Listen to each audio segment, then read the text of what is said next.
বোকাজানত ভয়ঙ্কৰ পথ দুৰ্ঘটনা নিয়ন্ত্ৰণ হেৰুৱাই পথৰ কাষৰ গছত খুন্দা যাত্ৰীবাহী আল্ট্ৰাবাছৰ থিতাতে নিহত মহিলাসহ 4 গৰাকী পুৱতি নিশা বোকাজানৰ লক্ষীজানত সংঘটিত হৈছে এই শিহৰণকাৰী দুৰ্ঘটনাটো নিয়ন্ত্ৰণ হেৰুৱাই এখন আল্ট্ৰাবাছে খুন্দা মাৰে পথৰ কাষৰ এজোপা গছত ভয়ঙ্কৰ দুৰ্ঘটনাত থিতাতে মৃত্যু ঘটে বাছখনৰ চালক আৰু 3 গৰাকী যাত্ৰীৰ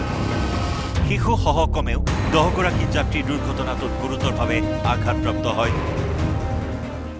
লেফট সাইডত এটা ৰাস্তা সোমাইছে এটো ৰাস্তা দি আহি আছে লাহে লাহে আহি আছে 40-50 হ'ব গাড়ীটো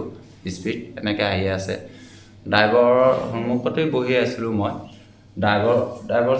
পাইলটে চলাই আছে আৰু এটা লগত আছে মই ইয়াতে আছোঁ হেণ্ডিমেনে জাগাত বহি আছে বুজিছে এই ড্ৰাইভাৰে ফটককৈ ক'লে এই গছটো ইয়াত ৰাস্তাৰ পৰা ডাইৰেক্ট গছত মাৰিলে গছটো একদম ডাইৰেক্ট গাড়ীত সোমাই গ'ল আৰু গছবিলাক সিহঁতৰ দুটাত লাগি গ'ল মই কেবিনৰ পৰা ডাইৰেক্ট চিট কাঢ়িবলৈ 1 কিলোমিটাৰ দূৰত পৰিছোঁ মই তলত পৰি গ'ল পিছত আৰু ক'ব নোৱাৰোঁ হুঁচ নাই দুৰ্ঘটনাত গুৰুতৰভাৱে আঘাত পোৱাসকলক উন্নত চিকিৎসাৰ বাবে ডিমাপুৰলৈ প্ৰেৰণ কৰা হৈছে কম আঘাত পোৱা আন কেইবাজনকো বোকাজানৰ স্বাস্থ্য কেন্দ্ৰত প্ৰদান কৰা হয় চিকিৎসা ভিতৰত বহি আছো কেনেকুৱা কৰিছে মই ক'বলৈ নাপাৰে কেনেকুৱা হৈছে পিছতে সামান আহি কিনে ওপৰতে গিৰিছে তেতিয়া গম পাইছে যে এক্সিডেণ্ট হৈছে মৈৰাবাৰীৰ পৰা যাত্ৰীসহ ডিমাপুৰ অভিমুখে গৈ থকা অৱস্থাতেই দুৰ্ঘটনাত পতিত হয় আল্ট্ৰাবাছখন এই দুৰ্ঘটনাত মৃত্যু ঘটা লোককেইজনৰ নাম আব্দুল বাৰেক খলিল ৰহমান সাবিনা সুলতানা আৰু আলালুদ্দিন মৃত আটাইকেইগৰাকী লোকৰে ঘৰ আছিল মৰিগাঁৱত বোকাজান আৰক্ষীয়ে মৃতদেহকেইটা উদ্ধাৰ কৰি মৰণোত্তৰ পৰীক্ষাৰ বাবে প্ৰেৰণ কৰে এটি শিশুসহ আন 10 গৰাকী যাত্ৰীক উন্নত চিকিৎসাৰ বাবে ডিমাপুৰলৈ প্ৰেৰণ কৰা হয়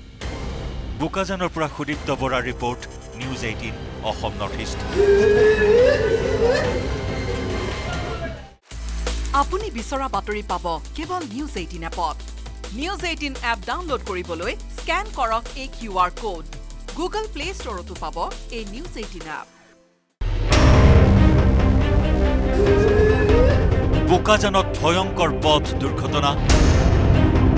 নিয়ন্ত্ৰণ হেৰুৱাই পথৰ কাষৰ গছত খুন্দা যাত্ৰীবাহী আল্ট্ৰাবাছৰ থিতাতে নিহত মহিলাসহ 4 গৰাকী পুৱতি নিশা বোকাজানৰ লক্ষীজানত সংঘটিত হৈছে এই শিহৰণকাৰী দুৰ্ঘটনাটো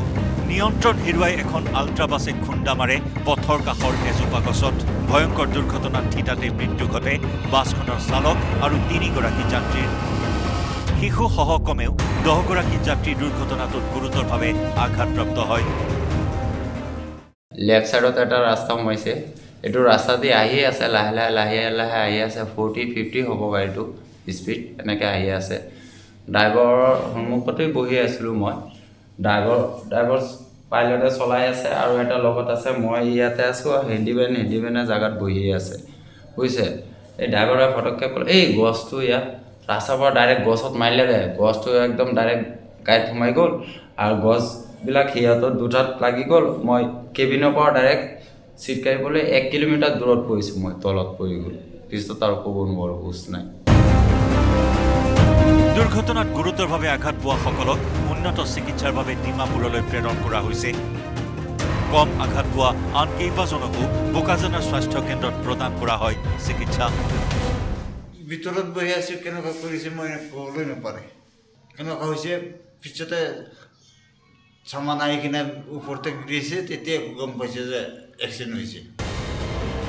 মৈৰাবাৰীৰ পৰা যাত্ৰীসহ ডিমাপুৰ অভিমুখে গৈ থকা অৱস্থাতেই দুৰ্ঘটনাত পতিত হয় আল্ট্ৰাবাছখন এই দুৰ্ঘটনাত মৃত্যু ঘটা লোককেইজনৰ নাম আব্দুল বাৰেক খলিল ৰহমান সাবিনা সুলতানা আৰু আলালুদ্দিন মৃত আটাইকেইগৰাকী লোকৰে ঘৰ আছিল মৰিগাঁৱত বোকাজান আৰক্ষীয়ে মৃতদেহকেইটা উদ্ধাৰ কৰি মৰণোত্তৰ পৰীক্ষাৰ বাবে প্ৰেৰণ কৰে এটি শিশুসহ আন 10 গৰাকী যাত্ৰীক উন্নত চিকিৎসাৰ বাবে ডিমাপুৰলৈ প্ৰেৰণ কৰা হয় বোকাজানৰ পৰা সুদীপ্ত বৰাৰ report news 18 Assam north east আপুনি বিচৰা বাতৰি পাব কেৱল নিউজ 18 এপত